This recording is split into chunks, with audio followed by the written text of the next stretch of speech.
አርዕስተ ዜና በገደብ ከተማ አስተዳደር በሳዴም ማህበር ተደራጅተው በግብርና ዘርፍ የተሰማሩ ወጣቶች ውጤታማ የሆኑ መምጣታቸውን ገለጹ። መሬትን አስለክተው መረጃ ዘመናዊ ማድረግ የአርሶ አደሮችን የኢኮኖሚ ተጠቃሚነትን ለማሳደግ ፋይዳው ከፍተኛ መሆኑ ተገለጸ። የአረም ቁጥጥርን መከላከል ምርታማነትን ለመጨመርና የምርት ጥራትን ለማስጠበቅ ወሳኝ መሆኑን የይርጋ ጨፌ ወረዳ አስተዳደር አስታወቀ። በዜና ሰባት ወጃችን ከውጭ አቤት አድርገን የምንመለከተው የትንታኔ ጉዳይ አሜሪካ ከኢራን ጋር 38 ጊዜያት ስምምነት ላይ ደርሰናል ብላ መግለጫ ብትሰጥም ምንም ስምምነት ላይ አልተደረሰም። 39ኛው ይሄኛው ስምምነት ግን ይጸና ይሁን ወይስ እየተባለ ይገኛል።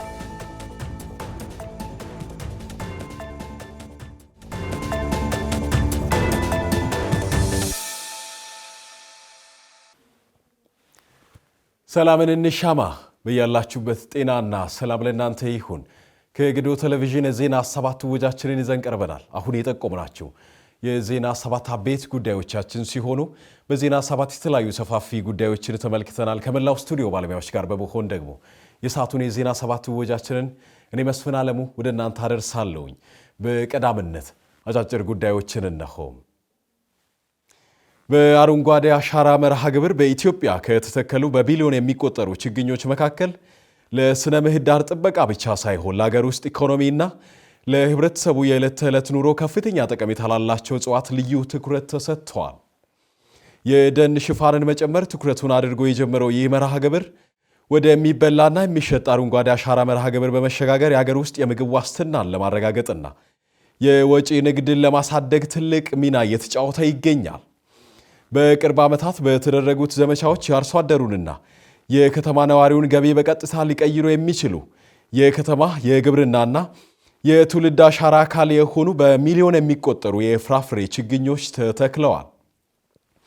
ከነዚህም መካከል አቮካዶ ለላኪ ድርጅቶችና ለውጭ ገበያ የሚቀርብ በመሆኑ የአርሶ አደሩን ገቢ በከፍተኛ ሁኔታ ማሳደግ የቻለ ሲሆን በተለይም በኦሮሚያ፣ በሲዳማ፣ በደቡብና በማዕከላዊ ኢትዮጵያ ክልሎች በተሻሻሉ የአቮካዶ ዝርያዎች ላይ የተሰራው ስራ ለአግሮ ፕሮሰሲንግ ዘርፉ ሰፊ ምርታማነትን አቅም ፈጥሯል። በተጨማሪም ማንጎና ፓፓያ በሀገር ውስጥ ኢንዱስትሪዎች ለጭማቂ ምርትና ለቀጥታ ፍጆታ በስፋት እየዋሉ ሲሆን ሙዝ፣ ብርቱካንና ሎሚ በየጓሮ በቀላሉ የሚጸድቁና ፈጣን የገቢ ምንጭ እየሆኑም ይገኛሉ ተብሏል። ይህ በእንዲህ እንዳለ አርሶ አደሩን ውስን ኢኮኖሚያዊና አካባቢያዊ ፋይዳ ባለው ባህር ዛፍ ላይ ለረጅም ዘመናት ጥገኛ ሆኖ የቆየ ቢሆንም በተሰጠው ሰፊ የግንዛቤ ትምህርት ከባህር ዛፍ የላቀ ጥቅም በሚሰጡ ተክሎች ላይ ትኩረት እንዲያደርግም ሆኗል። በተለይም በማዕከላዊ ኢትዮጵያ ዝቅተኛ ጠቀሜታ ያላቸው ዛፎችን በመንቀል በምትካቸው የምግብ ዋስትናን የሚያረጋግጡ የጓሮ አትክልትና ፍራፍሬዎችን እንደ ሙዝ፣ እንሰትና ጃክ ፍሩት ያሉ ተክሎችን በመተካት ረገድ አመርቂ ውጤት እየተመዘገበም ይገኛል። ባህር ዛፍ ምንም እንኳን የውሃ ፍጆታው ጥንቃቄ የሚሻ ቢሆንም ለግንባታ ማገርና ምሰሶ፣ ለቤት ማገዶና ለስልቅ እንጨት ያለውን ከፍተኛ የገበያ ፍላጎት ለማሟላት በተመረጡና ምቹ በሆኑ ቦታዎች ላይ ብቻ ተተክለዋል። በሌላ በኩል የኢትዮጵያ ዋነኛ የውጭ ምንዛሪ አስገኚ በሆነው ቡና ላይ በአረንጓዴ አሻራ መርሃ ግብር የአሮጌ ቡና ተክሎችን በመተካትና በአዳዲስ መሬት ላይ ምርጥ የቡና ዝርያዎችን የመተካት ስራ በሰፊው ተከናውነዋል። እነዚህ ተክሎች በአጭር ጊዜ ውስጥ ወደ ፍሬያማነት በመሸጋገር አመርቂ ውጤት እያስገኙ ሲሆን በደቡብና በደቡብ ምዕራብ የሀገራችን ክፍሎች ለሻይ ልማት የሚሆኑ ችግኞች በስፋት መሰራጨታቸው የአርሶ አደሩን የገቢ አማራጭ ዘርፈ ብዙ በማድረግ ተስፋ ሰጪ ውጤት እያሳዩ ይገኛሉ። ዘገባው የኢትዮጵያ ብሮድካስቲንግ ኮርፖሬሽን ነው።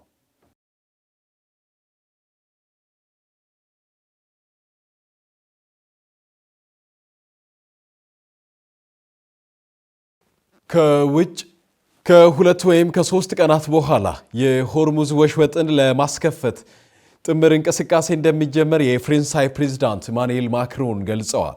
በፈረንሳይ እየተካሄደ ባለው የቡድን ሰባት ጉባኤ ላይ ባደረጉት ንግግር ፈረንሳይና ዩናይትድ ኪንግደም የሆርሙዝ ወሽመጥን ነፃ እንቅስቃሴ ወደ ነበረበት ለመመለስ በፍጥነት እርምጃ ለመውሰድ ዝግጁ መሆናቸውን ገልጸዋል። የሁለቱ ሀገራት ጥምር እንቅስቃሴ ወደ አካባቢው ተዋጊ አውሮፕላንና ፈንጂ አምካኝ ባለሙያዎችን መላክን እንደሚያካትት ነው ፕሬዝዳንቱ የተናገሩት። በቀጠናው ተዋጊ አውሮፕላን ጫኙ መርከብ ቻርለስ ደጎል አለን የድጋፍ ቁሳቁስ ጭነዋል። ስምምነቱ በተረጋገጠ በ2 ወይም 3 ቀናት ሊሰማራ ይችላልም ብለዋል ፕሬዝዳንቱ።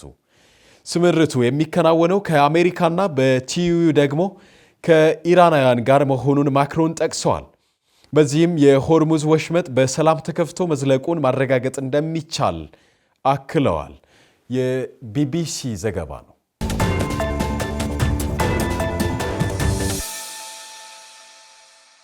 የተከበራችሁ ተመልካቾች የዜና 7 ውጃችን በዝርዝር ወደ ተመለከታቸው ጉዳዮች ይዘልቃል። ኢትዮጵያ ወደ ቻይና የሚላኩ ምርቶች የወጪ ንግድ የ67% እድገት ማስመዝገቡን ገልጻለች። ባለፉት 5 ዓመታት በኢትዮጵያና በቻይና መካከል ያለው የንግድ ልውውጥ ከፍተኛ እድገት ማሳየቱ ነው የተገለጸው። ሰኒያ መሐመድ በዚህ ላይ ተጨማሪ አላት።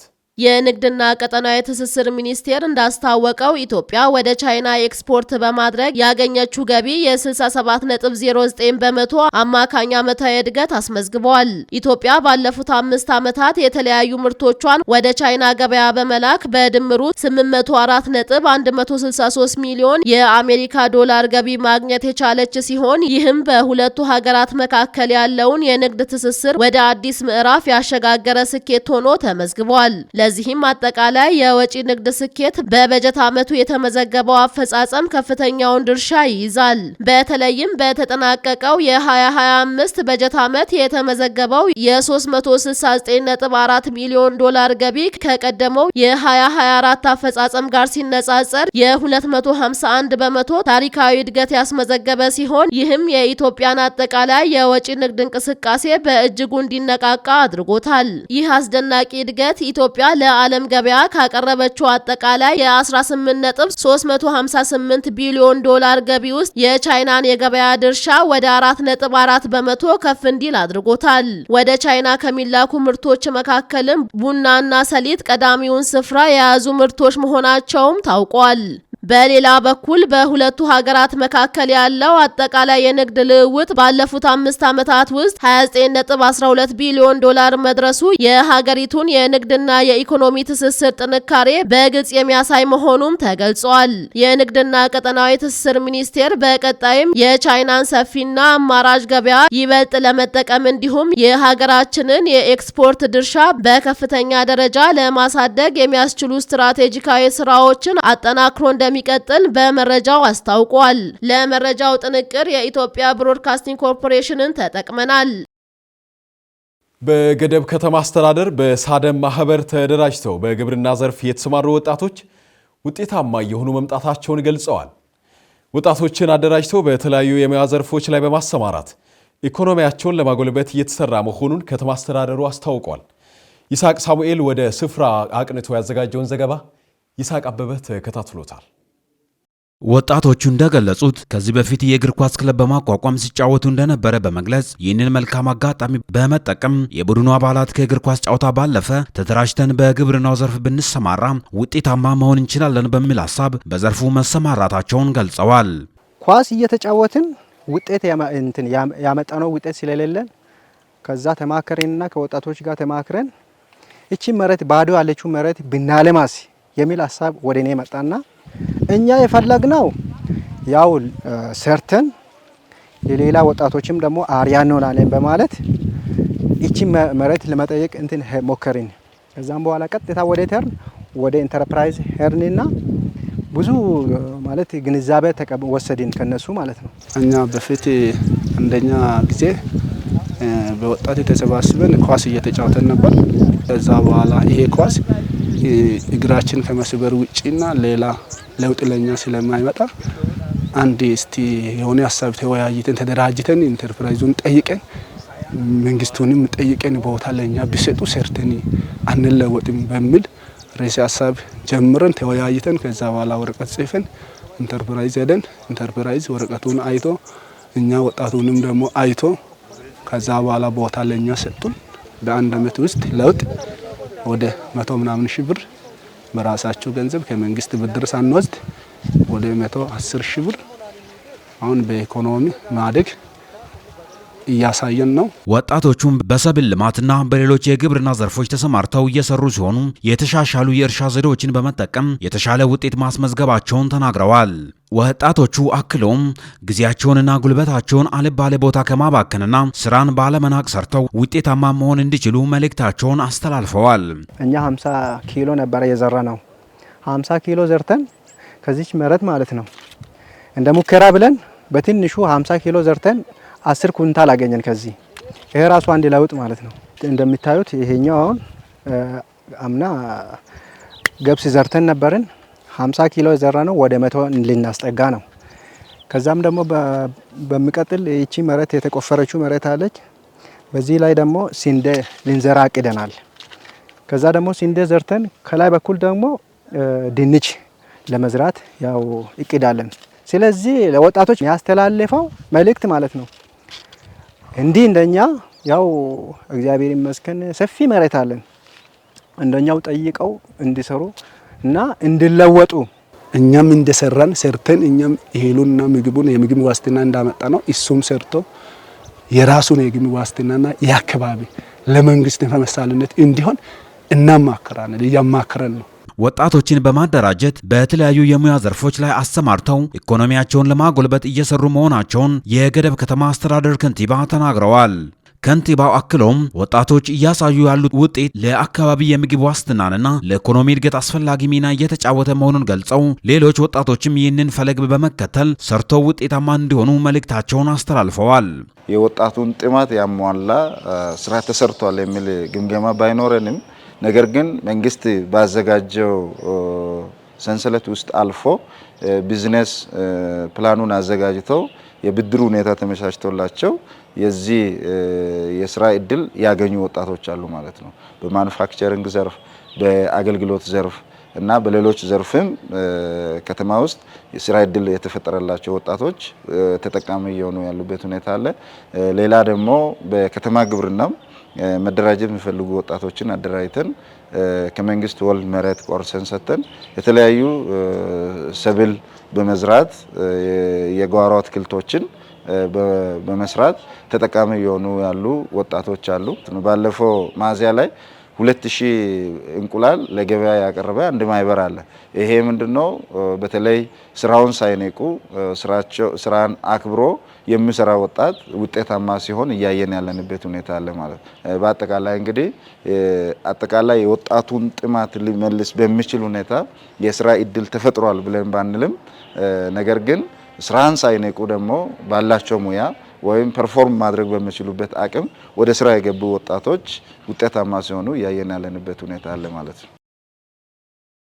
የኢንፎርሜሽን እና ኮሚኒኬሽን ቴክኖሎጂ ትምህርት የተማሪዎችን እውቀትና ክህሎት ለማሳደግ ወሳኝ መሆኑን የዲዶ አንደኛና መካከለኛ ደረጃ ትምህርት ቤት አስታወቀም።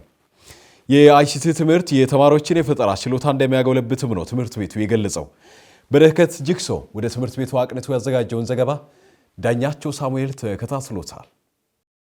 የአይሲቲ ትምህርት በንድፈ ሐሳብ ድምጽ እና በተግባር ታግዘው ስለሚሰጥ ተማሪዎቹ በቀላሉ ትምህርት እንዲረዱ ያግዛል። በዚህም ተማሪዎች ትክክለኛ መረጃን ከኢንተርኔት መፈለግን መለየትና ስራ ላይ ማዋልን እንዲለማመዱ ከፍተኛ እድል ይፈጥራል። የዲዶ አንደኛ መካከለኛ ደረጃ ትምህርት ቤት ተማሪዎች የአይሲቲ ትምህርት እውቀትና ክህሎት የማሳደግ ተነሳሽነትን ይጨምራል በማለት ትምህርቱ ያለውን ፋይዳ ተናግረዋል። ለውጡ ጥሩ ነው። ይሄ በቴክኖሎጂም እየሄድን ነው።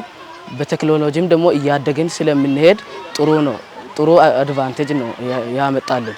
የመምህራኖች እገዛ በቃ እኛን በጥሩ መልኩ እንድንሄድና እዛ ሊሶን ሴንተርም ደግሞ ሄደን ኮምፒውተር ስንጠቀም እንዴት እንደምንጠቀም እያሳዩን በዚህ መልክ እየሄድን ነው። ክላስ ውስጥ ከተማርን በኋላ እዚህ መተን እናያለን፣ እንመለከታለን። ከዛ ደግሞ እነርሱ ከነገሩን በኋላ ለማጣራት እና እውቀትን ለመጨመር እዚህ መተን እናጣራለን። ትምህርቱ ለወደፊቱ የዲጂታል ዘመን ስራዎችና ለመሰረታዊ እውቀት ይጠቅማል ያሉት የትምህርት ቤቱ መምህራን የአይሲቲ ትምህርት ክፍል ተጠቃሚ ተማሪዎች ቁጥር መጨመሩን በመግለጽ አገልግሎቱን ለማሳደግ ጥረት ለማድረግ አክለዋል። የአይሲቲ መከፈት ፋይዳ በጣም እጅግ ጥሩ ነው። እጅግ በጣም ጥሩ ነው። ከሌላ ትምህርት ቤት አንጻር ስናይም የኛ ትምህርት ቤት የተሻለ ነው። 5ኛ ክፍል ሆኖ 6ኛ ክፍል 7ኛ 8ኛ ሆኖ አይሲቲ ኮምፒውተር እንዴት መክፈት እንደሚችል እያንዳንዱ ተማሪዎች በየቡድን ሆኖ የራሳቸው የሆነ እንትን ፕሮግራም አካፍለን አደራጅተን በየሴክሽኑ እንዳይበዛ ለኮምፒውተሮች ብዙም ስላልሆኑ መጠነኛ ኮምፒውተር ስለሆነ 5 እየሆኑ አንዳንድ ደግሞ በ4 እየሆኑ እንዳዩ አካፍለን በየተራ ገብቶ እንዳዩ እያደረግን ነው ያለነው። እነዛ ተማሪዎች ደግሞ በትኩረት እያዩ ይገኛሉ ማለት ነው። የማይከሉ ጥቅሙ ቢያንስ ለተማሪዎች በተለያየ ጊዜ በትምህርት ሰዓትም ያለ ትምህርት ሰዓትም መጥቶ ኮምፒውተሩን እንዲለማመዱ ከሚረዳ አንዱ ጥቅሙ እሱ ነው ማለት ነው። ተማሪዎች ቢያንስ በእረፍት ሰዓት ይሆናል ወይ ደግሞ ክፍለ ጊዜ መምህር በሌለው ሰዓት ሪሶርስ ሴንተር ላይ ገብቶ ፕራክቲስ የማድረጉ አንዱ የዚህ የሪሶርስ ሴንተር ጥቅሙ ይሄ ነው ማለት ነው። አንዳንድ እጥረት ያለ ነገር ግን ተማሪዎቹ ሊጠቀሙ ይሄ ነገር በጣም ይፈልጋሉ ማለት ነው። ምክንያቱም አሁን 7 እና 8 ላይ አይሲቲ በትኩረት እየተማሩ ነው። ቀጣይ ላይ ደግሞ ወደ ስኩል ወደ ኮሌጅ ዩኒቨርሲቲ ሲገቡ ትንሽ ናውሎጃቸው ትንሽ ጥሩ ስለሚሆን ይፈልጋሉ ማለት ነው። የነሱ ኢንተረስት አለው ማለት ነው። ይሄ ዘርፉ ቢያድግና ትኩረት ሰርቶ ጥሩ ነገር ቢያመጣ ለማህበረሰቡም ለተማሪዎችም ለኛም ለመምህራኖችም ጥሩ ውጤት እንደሚያስመጣ ነው። ተማሪዎቹ ይጠቀማል። በዛ በተጠቀሙት መልክ ሌላ ነገርም አደራጅተው ሊሰሩ ስለሚችሉ ይሄ ጠቀሜታ የሚያመጣ ነገር ነው ብለን ነው የምንገመግመው ማለት ነው። የትምህርት ቤቱ ርዕሰ መምህር የአይሲቲ ትምህርት ኮምፒውተር፣ ኢንተርኔት እና የተለያዩ ሶፍትዌሮች በትክክልና በጥንቃቄ ለመጠቀም እንዲረዳ ጠቅሰው ተማሪዎች በሚቀጥሉት የትምህርት ደረጃዎችም እንዳይቸገሩ ከወዲሁ እንደሚያዘጋጃቸውም ተናግረዋል። እንደምታወቀው በዚህ በአሁኑ ሰዓት ተፈላጊ ሆኑ ቁልፍ ጉዳዮች አንዱ ነው። ስለዚህ ትምህርት ቤታችን አይሲቲ አለው። በዚህ አይሲቲ ላይ የተሟላ ባይሆንም መጠነኛ ኮምፒውተር አለ። በዛ ኮምፒውተር እውቀት ያለው በዛ ዲፓርትመንት የተመረቀ ትክክለኛ መምህር ባለመሆኑ በሌላ ሳብጀክት ላይ በሌላ ትምህርት አይነት የተመረቀ መምህርን አይሲቲ ባዶ ከመቀመጥ በማለት እያስተማሩ ይገኛሉ።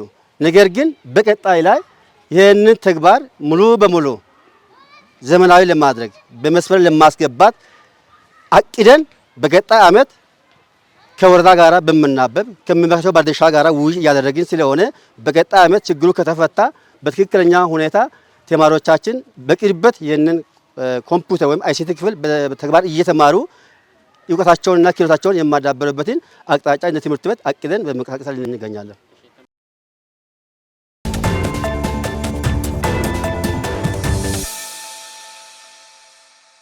መሬትን አስለክቶ መረጃ ዘመናዊ ማድረግ የአርሶ አደሮችን የኢኮኖሚ ተጠቃሚነትን ለማሳደግ ፋይዳው ከፍተኛ መሆኑ ተገልጿል።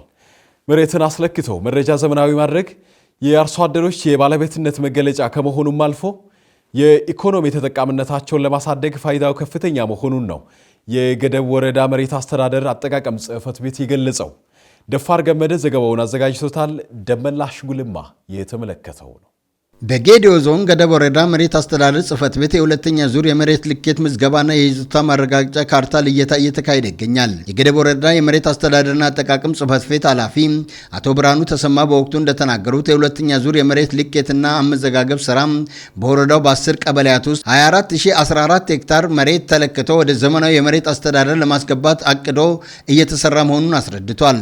ኃላፊ አያይዞም በወረዳው የመሬት አስተዳደር መረጃ የህዝብ ጥያቄ ሆነው የቆየው ጉዳይ መሆኑን ገልጸው ሁሉም ቀበሌያት ላይ ሙሉ በሙሉ መሬት ተለክቶ ተግባራዊ እንዲሆንና አገልግሎትን ለማሳለጥ ከጽሕፈት ቤት አጠቃላይ ባለሙያዎችና የካልሜ ፒ4 አስተባባሪዎች ጋር በመሆን እየሰሩ መሆናቸውን ተናግረዋል። የመሬት አስተዳደር ስርዓቱ ከዚህ በፊት በኋላ ቀር የመረጃ የያዝ ስርዓት ውስጥ የቆየ እንደሆነ ይታወቃል እንደ ገደብ ወረዳ። አሁን ግን ከኋላ ቀሪ ከሆነው ከመረጃ የያዝ ስርዓት ባለፈ በቴክኖሎጂ በታገዘ ካልሜ የሚባል ፕሮግራም ኦርቶቦቶ ቴክኖሎጂ ተጠቅመን መሬቱን በማስለካት ላይ ነን የምንገኘው። በአጠቃላይ እንደ ገደብ ወረዳ 4114 ሄክታር መሬቶች በ10 ቀበሌ ላይ ይለካሉ ተብሎ በእቅድ ታቅዷል። በዚህ ልክ አለዋርጥሜ ቀበሌ በአጠቃላይ 8888 አካባቢ ሄክታር መሬቶችን ለክተናል። አሁን አሎ ባሪቲ ቀበሌ ላይ በኩታ ገጠም መሬቱን እያስለካን እንገኛለን። እስካሁን እየተደረገ ባለ ጥረት የሁለት ቀበሌያት መሬት ተለክቶ እየተጠናቀቀ መሆኑን የጠቆሙት ኃላፊው ሁሉም የወረዳው ማህበረሰብ ያላቸው መሬት አስለክተው የዲጂታል ወይም ፋይዳ መታወቂያ በእጃቸው ይዞ የፈለጉትን አገልግሎት ተጠቃሚ ለመሆን እድላቸውን እንዲጠቀሙ መልእክታቸውን አስተላልፈዋል። በወረዳው የመሬት መረጃ ዘመናዊ በማድረግ በተለያዩ ግብርና ስራ የተሰማሩ አርሶ አደሮች ከተለያዩ አበዳሪ ተቋማት የብድር አገልግሎት ተጠቃሚ ሆነው የኢኮኖሚ አቅም ለማሻሻል ትልቅ ፋይዳ ያለው መሆኑን ተናግሯል። ልከቱ ሳይጀመር በፊት እያንዳንዱ ቀበሌ ላይ ጠቋሚ አርሶ አደሮች ተብሎ የተለዩ አሉ። ከ1 እስከ 38 የሚያክሉ አርሶ አደሮችን በቀበሌ ማዕከል ላይ ስልጠና ተሰጥቷቸዋል። በእያንዳንዱ ቀበሌዎችን በዚህ ልክ ስልጠና ነው የሚሰጠውና ህዝቡ ያለው አወረሱ ከዚህ በፊትም የመልካም አስተዳደር ችግር ሆኖ የቆየበት ነው። ምክንያቱም ጊዜን ወቅቱን ያልጠበቀ የመሬት ልኬት ነው የነበረውና አሁን ግን ቴክኖሎጂ በወቅቱን የጠበቀ ስለመሆኑ ህዝቡም እየጠየቀ የነበረበት ስለሆነ በዚህ ልክ እያንዳንዱ ቀበሌ ላይ ያለው ህዝብ በንቀስ ወጥቶ ማሳውን ዳር ድንበሩን እየነገረ ማስለካት እንዳለበት ከህዝብ ጋር ውይይት አድርገናል። ተጨማሪም በቀጣይ ቀበላትም ባሉበት አርሶ አደሩ በማሳ ላይ ቆሞ ማሳውን እንዲያስለካ የኛ ቢሮ ባለሙያዎችን ድጋፍና ክትትል እያደረገ ነው። እኛም በዚህ ልክ ስምሪት ይዘን በየቀኑ እየገመገምን ያሉ በጉድለት የተገመገሙ ጉዳዮችንም እያስተካከልን እያረምን እየሄድን ነው የምንገኘው ማለት ነው። በገደብ ወረዳ መሬት አስተዳደርና አጠቃቀም ጽህፈት ቤት ካልም ፒ4 አስተባባሪ አገኘው ዘለቀ የገጠር መሬት መረጃ አስተዳደር ስርዓት የመሬት ይዞታ ማረጋገጫ አገልግሎት የመሬት አጠቃቀም መረጃዎችን ዘመናዊና በቴክኖሎጂ የተደገፈ እንዲሆን አርሶ አደሮች የራሳቸውን ድንበር መግለጽ አለባቸውም ብሏል። ገደብ ወረዳ 10 ቀበሌ አለ። ከ10ሩ 2 ቀበሌ ጀምረናል። በወረዳ ደረጃ የታቀደው 32625 መሬት ይለካል ተብሎ ወረዳው ታቅዷል። ከታቀደው አሎ አርጡሜ ተለክቷል። ጨርሰናል። ሃሎ በሬቲ ሂደት ላይ አለ። ስለዚህ አሁን እዚህ ቢሮ እንደምታዩት ከፊልድ የተሰራው አርሶ አደሩ ያስለከው መረጃ ካርታ ስካን እንደተደረገው ካርታ ስካን ተደርጓል። የአርሶ አደሮች ስም ይገባል። ብዙ ስቴፖች አሉ። ስለዚህ ብዙ ሰራተኛ አለን። ማስክ ተለክቶ የመጣው ካርታ ስካን ይደረጋል። ጂኤስ ባለሙያ ዲጂታይዝ ካደረገው በኋላ ዳታ ኢንተሪ አለ። ዳታውን ኢንተሪ የሚያደርግ ኢንኮደር የሚያደርግ ባለሙያ አለ። ስለዚህ በዚህ ሂደት ነው ያለነው ስራው።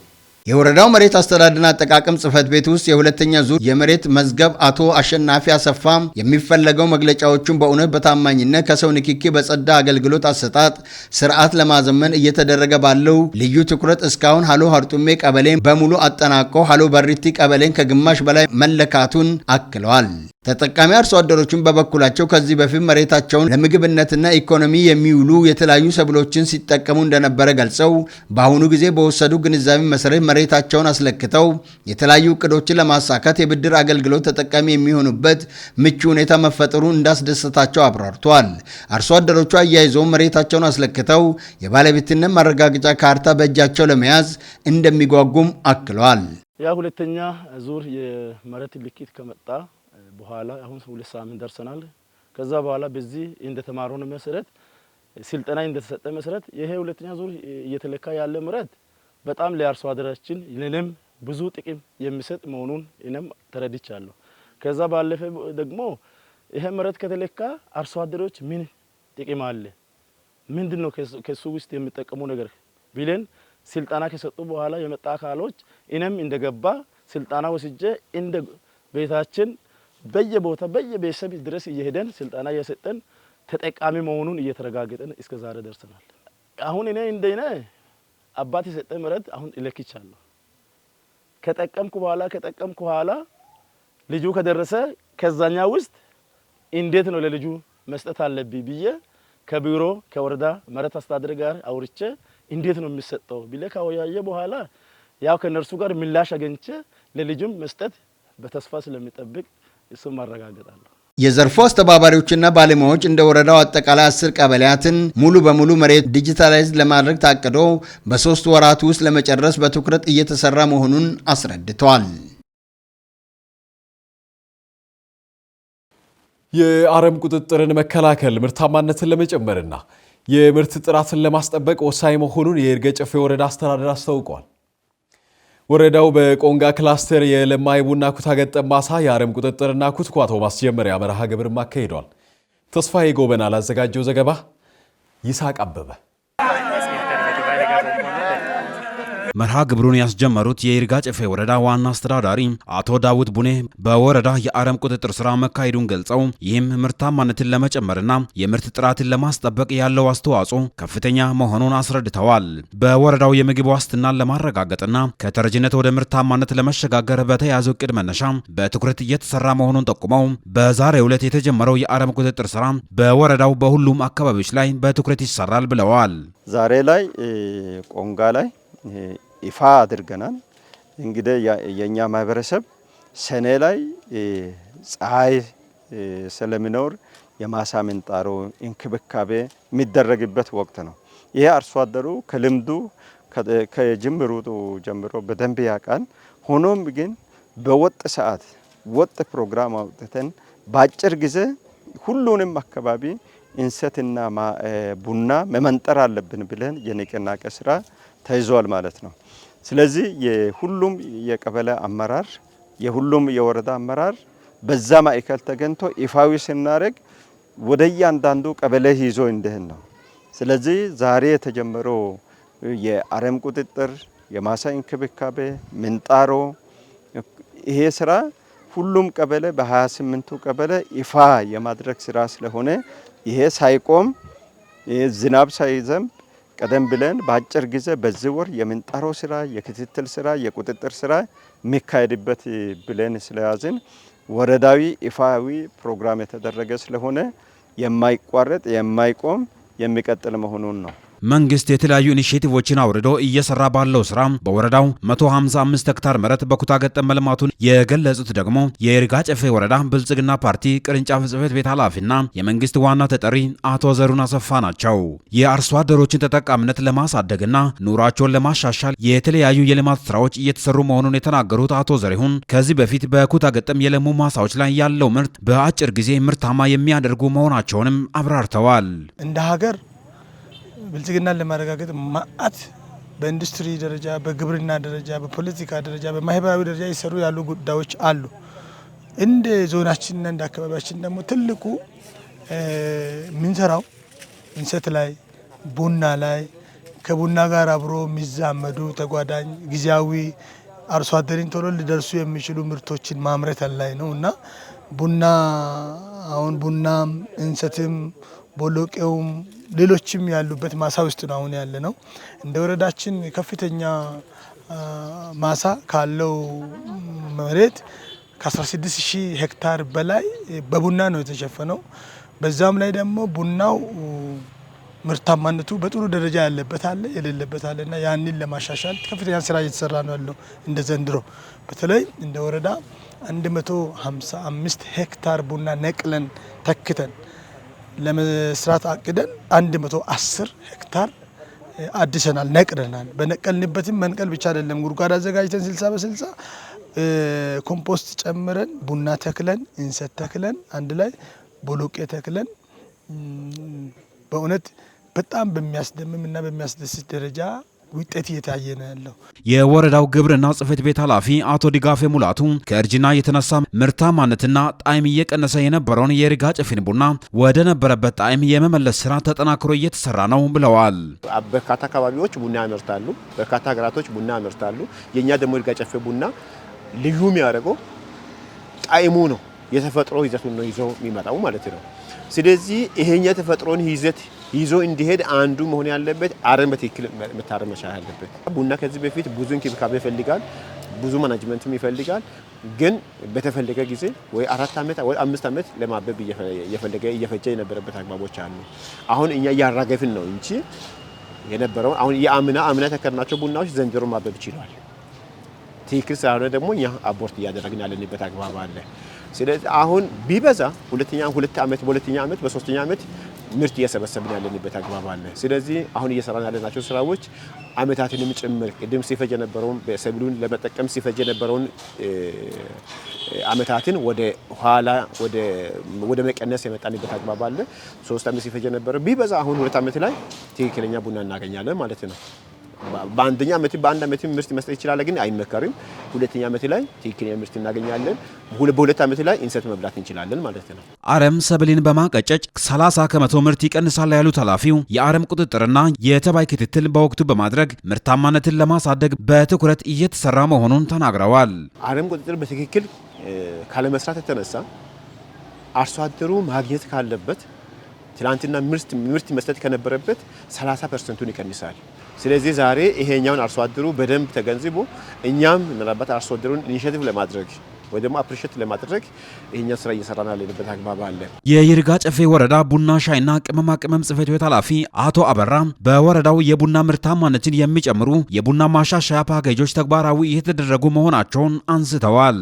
በዚህም በዘንድሮ በ18 ክላስተር ያረጁና ምርት የቀነሱ ቡናዎችን ነቅሎ አዳዲስ በምርምር የተረጋገጡና በሽታን የሚቋቋሙ ዝርያዎችን የመተካት ስራ መሰራቱን የገለጹት ኃላፊው ምርታማነትን ለመጨመርና የአረም ቁጥጥርንና የእንክብካቤ ስራዎች እየተሰሩ መሆኑን ጠቁመዋል።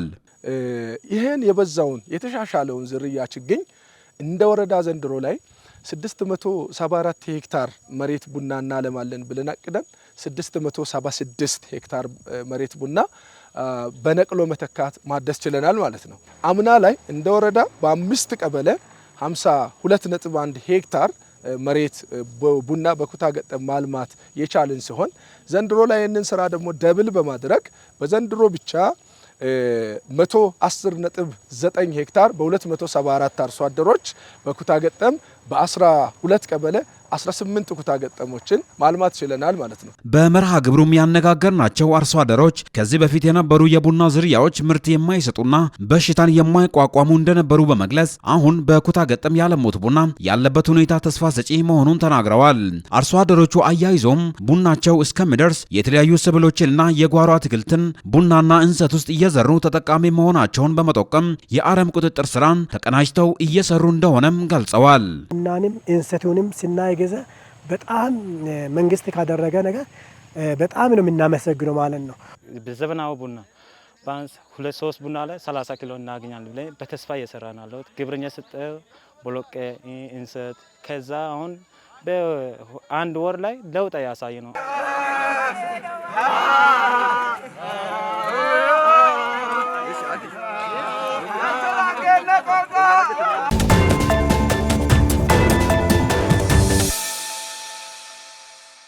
ገዴኦ ቴሌቪዥንን ምርጫችሁ አድርጋችሁ ወዳችሁና ፈቅዳችሁ ስለምትከታተሉን ከልብ እናመሰግናለን። የዜና 7 ወጃችን ከውጭ በትንታኔ ወደ ተመለከተው ጉዳዮች ይዘልቃል። አብራችሁ ነው። አሜሪካ ከኢራን ጋር 38 ጊዜያት ስምምነት ላይ ደርሰናል ብላ መግለጫ ብትሰጥም ምንም ስምምነት ላይ ሊደረስ ግን አልተቻለም። ይህኛው 39ኛው ስምምነት ይጸና ይሆንስ ወይ እየተባለ ይገኛል። ከ50 በላይ ዘመናዊ የጦር ጀቶች የወደሙባት አሜሪካ 25 ቢሊዮን ዶላር የኢራንን ንብረት ለመክፈል በመስማማት አርብ ሰኔ 19 እንደ አውሮፓውያን አቆጣጠር በስዊዘርላንድ እንደሚፈራረሙ ነው የተገለጸው። ለዓለም አቀፉ የትንታኔ ዘገባ ደመላሽ ጉልማ። በድንገት ጦርነቱ ሲጀምር ዓለም ሁሉ በአንድ ድምፅ የአያቶላዎች ምድር አበቃለት ታሪኳ ብቻ ነው የሚቀረው ብለው ተናግረው ነበር። በጦርነቱ ጅማሪ መንፈሳዊ መሪ አያቶላ ሆሜኒ ስትራቴጂካዊ አመራሮችና ከፍተኛ ወታደራዊ አዛዦች ሲገደሉባት ሁሉ ነገር ያበቃ መስሎ ነበር። ቀሪው ስራ የአያቶላ እስላማዊ መንግስት መቃብር ላይ የጠወለገ ጥቁር አበባ ማኖር ብቻ ቀርቷቸው ነበር። ለቴህራን ህዝብ ሂዱና ቴህራኑን ቤተመንግስት ሳዕዳባድን ውረሩ፣ ገብታችሁም ጠብቁን ሲሉ የእስራኤሉ ኔታንያሁ በልበ ሙሉነት መግለጫ ሰጥተው ባልሞላ ጊዜ ውስጥ ትራምፕ ደግሞ መሰናባበቻ አሁን የቀረሽ እጅ መስጠት ብቻ ሲሉ የኢራንን መንግስት ያለምንም ቅድመ ሁኔታ አስቸኳይ እጅ እንዲሰጥ ቀጭን ትዕዛዝ ሰጡ። We will create the conditions for the brave Iranian people to free themselves from the chains of tyranny. Therefore, I again turn to you, citizens of Iran. Do not miss the opportunity. This is a once-in-a-generation opportunity. Citizens of Iran, the Persians, the Kurds, the Azeris, the Avazis, and the Balochis. This is your time to join forces, overthrow the regime, and secure your future. ኢራን ጀግኖቿን ቀብራ የተከመረባትን አፈር አራግፋ ከፍርስራሽ ስር ወጥታ ዳግም ተገለጠች። በጽናት ቆማ ከዓለም ሌላ ሀያላን አሜሪካና እስራኤል ጋር ፊት ለፊት ቆማ ስትፋለም ወደ 50 የሚጠጉ የአሜሪካን መመጻደቂያ ዘመናዊ የጦር ጀቶችን እያወደመች የአረብ የአሜሪካን ተላላኪዎችን በሚሳኤልና በድሮን እሳት እየገረፈች ልባምነቷን በክብሯ እንደማትደራደር ሆርሙዝ ሰርጥን ጥርቅም አድርጋ ዘግታ የዓለምን ሕዝብ አስጨነቀች። ፕሬዝዳንት ዶናልድ ትራምፕ 38 ጊዜ ጦርነቱን ለማቆም ከኢራን ጋር ስምምነት ላይ ደርሰናል ሲሉ መግለጫ ቢሰጡም 38 ጊዜ ኢራን ምንም አይነት ስምምነት እንዳልተደረሰ መግለጽ ፊት ለፊት ስትሞግት ታይታለች። ለ39ኛ ጊዜ ሁሉም ነገር አልቋል፣ ተስማምተናል፣ ስምምነቱም ነገ እሁድ ይፈረማል። ኢራን ፍቅር ናት ብለው ቅዳሜ ለተከበረው የዶናልድ ትራምፕ የ80ኛ ዓመት የልደት በዓላቸው ስጦታና ማድመቂያ ሊያደርጉት ቢያስቡም ኢራን በአንድ ሳምንት አራዝመው ለአርብ ስምምነቱ ተቀጥሯል። ፕሬዝዳንት ትራምፕ ስምምነቱ እሁድ ዕለት እንደሚፈረም ቀጠሮ መያዙን ገልጸው የሆርሙዝ ወሽመጥ ለሁሉም ክፍት እንደሚሆንና በትክክለኛ ጊዜ አሜሪካ ገብታ የኢራንን ኒውክሌር ብናኝ እንደምትወስድ አስታውቀውም ነበር። የኢራን የውጭ ጉዳይ ሚኒስትር በበኩሉ በሰነዱ ላይ ማሻሻያዎች እየተደረጉ በመሆኑ እሁድ ዕለት የሚፈረም ምንም አይነት ስምምነት እንደሌለ ገልጾ በትዕግስት መጠባበቅ ይገባል አለ። የፓኪስታን ለዲጂታል ፊርማ ዝግጅት እያደረገች መሆኑን ገልጸው በ60 ቀናት ውስጥ የነዳጅ ማዕቀቡን በጊዜያዊነት ማንሳት፣ የታገደውን የኢራን 24 ቢሊዮን ዶላር መልቀቅ፣ በ60 ቀናት የድርድር ጊዜ አዲስ ማዕቀብ መጣል፣ በኢራን ወደቦች ላይ የተጣለውን የባህር እገዳ ማንሳት፣ የሆርሙዝ የባህር ወሽመጥን በአስቸኳይ ክፍት ማድረግ፣ የዩራኒየም ማበልጸግ ሂደት አሁን ባለው ደረጃ ማቆም፣ የያዘችውን ከፍተኛ የዳበረ ዩራኒየም ክምችት ማቅለጥ፣ የስምምነቱ ረቂቅ ይፋ መሆን በዓለም የነዳጅ ገበያ ላይ መጠነኛ የዋጋ ቅናሽ አስከትሏል። የሰላም ስምምነት መድረሱን ይፋ ያደረጉት የፓኪስታን ጠቅላይ ሚኒስትር ስምምነቱ በሚመጣው አርብ እንደሚፈረም ከተናገሩ በኋላ ነው። ይህ ማስታወቂያ የወጣው ትራምፕ እና ኔታንያሁ የስልክ ውይይት ካደረጉ ከጥቂት ቆይታ በኋላ እንደሆነም ይነገራል።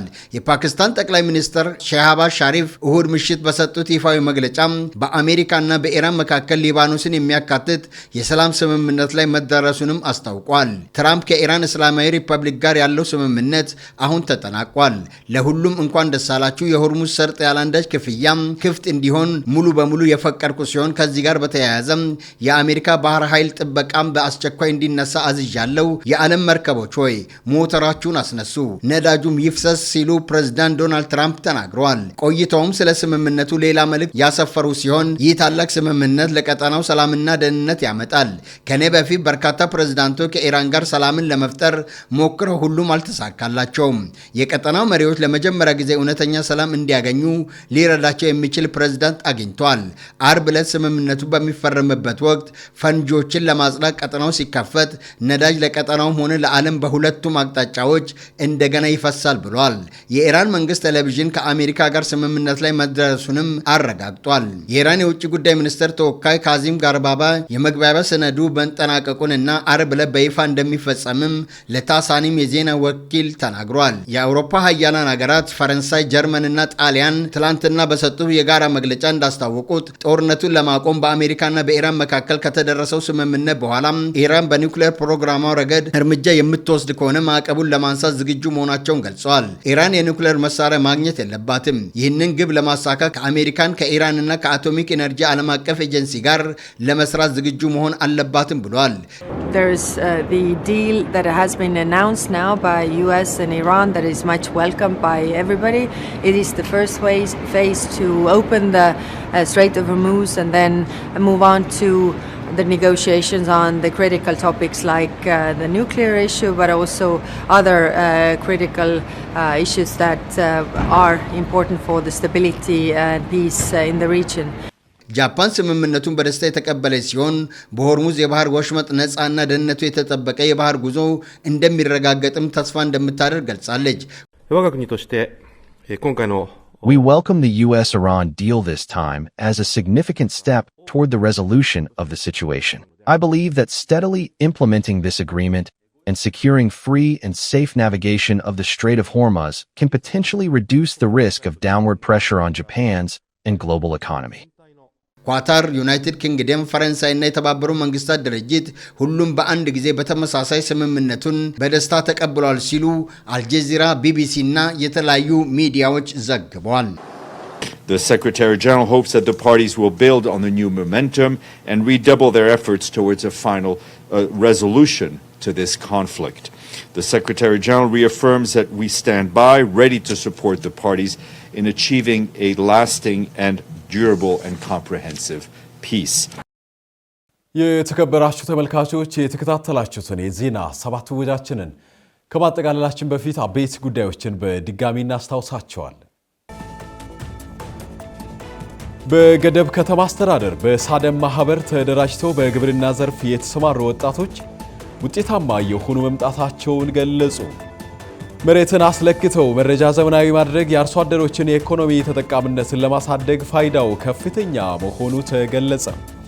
ከውጭ በዜና ሰባት አበይት አድርገን በትንታኔ የተመለከትነው ጉዳይ አሜሪካ ከኢራን ጋር 38 ጊዜያት ስምምነት ላይ ደርሰናል ብላ መግለጫ ብትሰጥም ምንም ስምምነት ላይ አልተደረሰም። ይሄኛው 39ኛው ስምምነት ይጸና ይሆንስ ወይ ተብሏል የሚሉት በዜና ሰባት አበይት አድርገን ከተመለከትናቸው ጉዳዮች መካከል ዋነኞቹ ሲሆኑ ከመላው ስቱዲዮ ባለሙያዎች ጋር በመሆን የዜና ሰባት ወጃችንን ወደ እናንተ ሳደርስ እኔ መስፍን አለሙ ቆይታ አድርጌያለሁ። የዜና ሰባት ወጃችን በተከታተላችሁት መልኩ እንዲህ ተጠናቋል። ከገዶ ቴሌቪዥን በሁለቱም ቋንቋዎች ወደ እናንተ የሚደርሱ የተለያዩ ዝግጅቶች አሁንም ወደ እናንተ መድረሳቸውን ይቀጥላሉ።